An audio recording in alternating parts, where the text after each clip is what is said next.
Hey there, mystery lovers and aspiring writers. Welcome to The Murder School, your weekly dose of killer writing tips and tricks. I'm your host, Jackie Sharp, and no, I'm not here to teach you how to get away with murder in real life. We'll leave that to the experts. Instead, we're diving into the world of crafting captivating murder mysteries that will keep your readers up all night, turning pages and guessing who done it. Whether you're a seasoned author or just starting out, The Murder School is here to help you sharpen your skills and unlock the secrets to writing a masterful mystery. Each week we'll explore different aspects of the craft, from creating complex characters and clever clues to building suspense and nailing that shocking plot twist. We'll also delve into the nitty-gritty of self-publishing, sharing tips and strategies for getting your murder mystery out into the world and into the hands of eager readers. So grab your notebook, your favourite writing snack, and maybe a magnifying glass for good measure, and join me every Monday for a new lesson at The Murder School. Together, we'll unravel the mysteries of writing a killer story. And remember, the only thing we're murdering here is writer's block. Welcome to this week's episode of the Murder School podcast. I'm Jackie Sharp, and later in this podcast we're going to be talking about delving into the criminal mind, the psychology and the motivations which cause people to do very bad things. And learning how to use this information and research can really add depth and texture and deep layers to your crime fiction novels. But before we get there, first I'd like to share some personal news. This week is very exciting.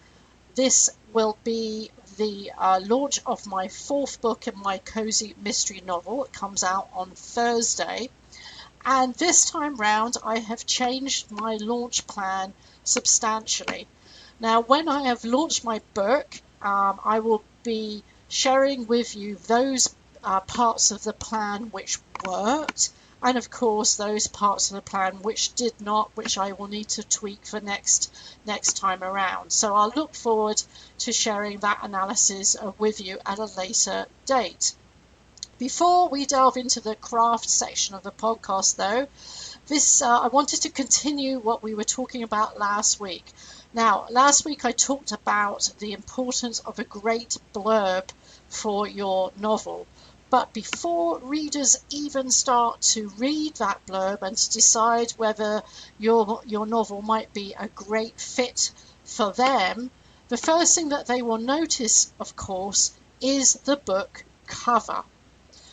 So in the competitive world of publishing, a book's cover is the first thing that catches a potential reader's eye. It's a face of the book, the visual representation of the story within, and a really powerful marketing tool that can make or break a book's success. This is especially true in the crime fiction genre, where a well-designed cover can be the difference between a book flying off the shelves or languishing in obscurity. So let's face it, we all judge books by their covers. It's human nature. So when browsing through a bookstore or scrolling through an online retailer's website, we're drawn to the covers that intrigue us and make us want to know more. In the crime fiction genre, where mystery, suspense and intrigue are the name of the game, a cover that effectively conveys these elements can be the key to attracting your target readers. So what makes a great crime fiction book cover? First and foremost, it should be eye-catching. It should stand out from the sea of other books on the shelf, demanding attention and piquing curiosity. And this can be achieved through bold colours, striking imagery, and a unique design that sets it apart from the rest. But a great crime fiction cover just doesn't grab attention. It also sets the tone for the story and gives readers a glimpse of what they can expect. Is it a gritty, hard-boiled detective novel, a psychological thriller, a cozy mystery set in a quaint English village? The cover should convey these elements through its imagery, typography, and overall design. For example, the covers of a James Patterson's Alex Cross book in the series often features bold graphic designs with strong typography and the striking colours. It conveys a sense of urgency and danger and hints at the high-stakes, action-packed stories. In contrast, the covers of Agatha Christie's Miss Marple series often feature quaint pastoral scenes with a hint of menace lurking beneath, and it perfectly captures a cosy yet slightly sinister tone of the books.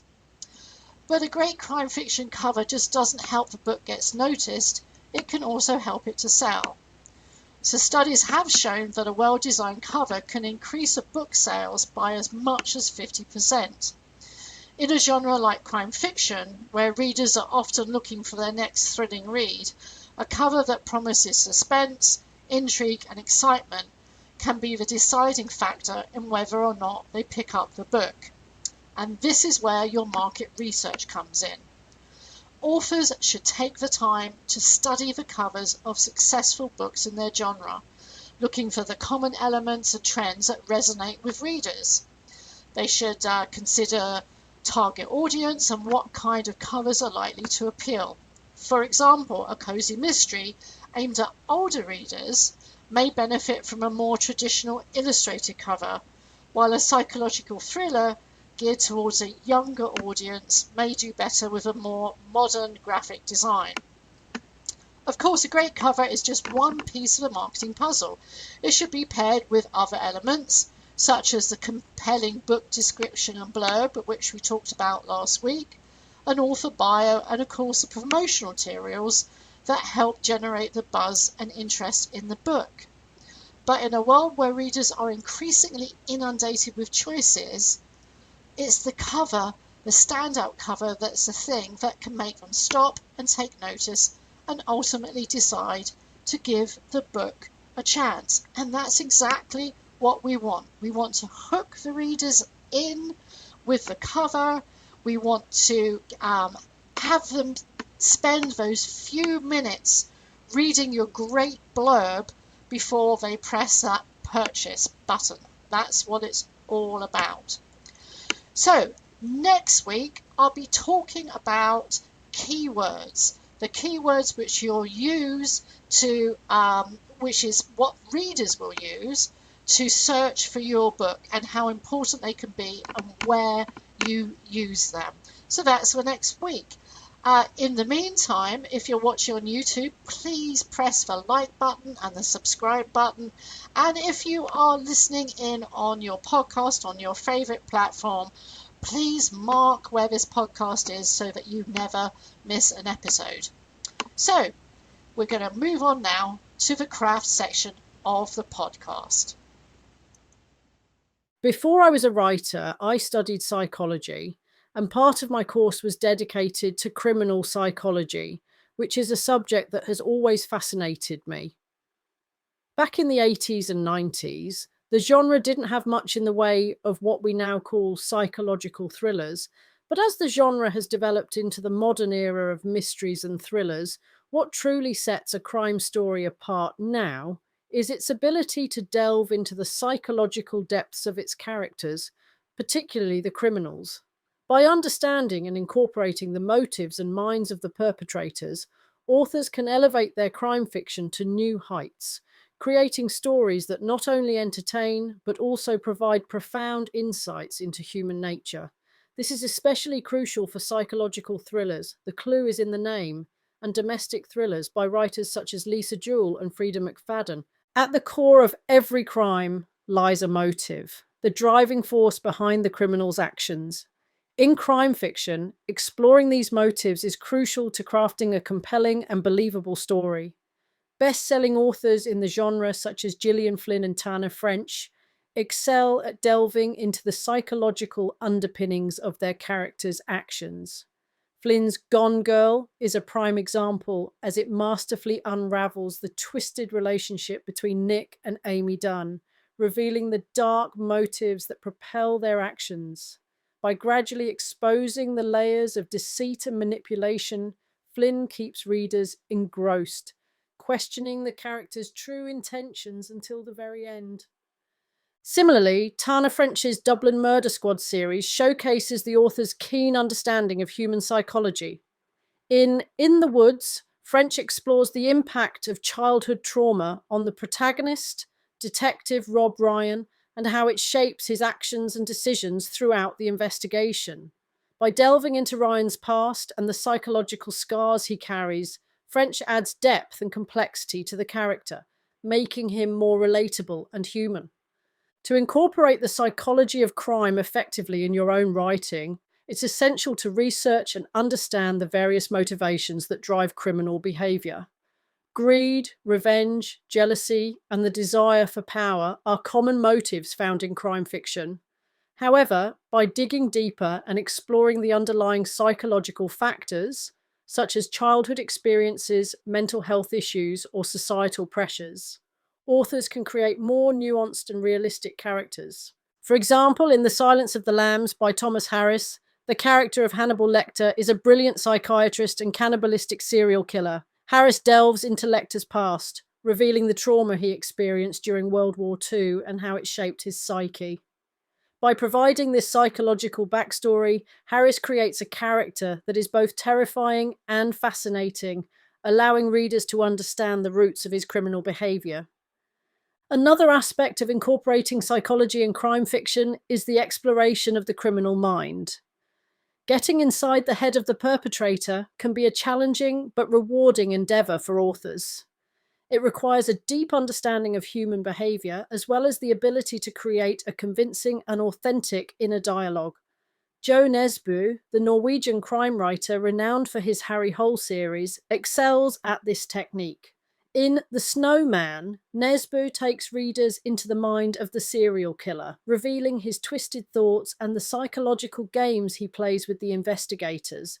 By doing so, Nesbø creates a chilling and immersive experience for the reader, heightening the suspense and the stakes of the story.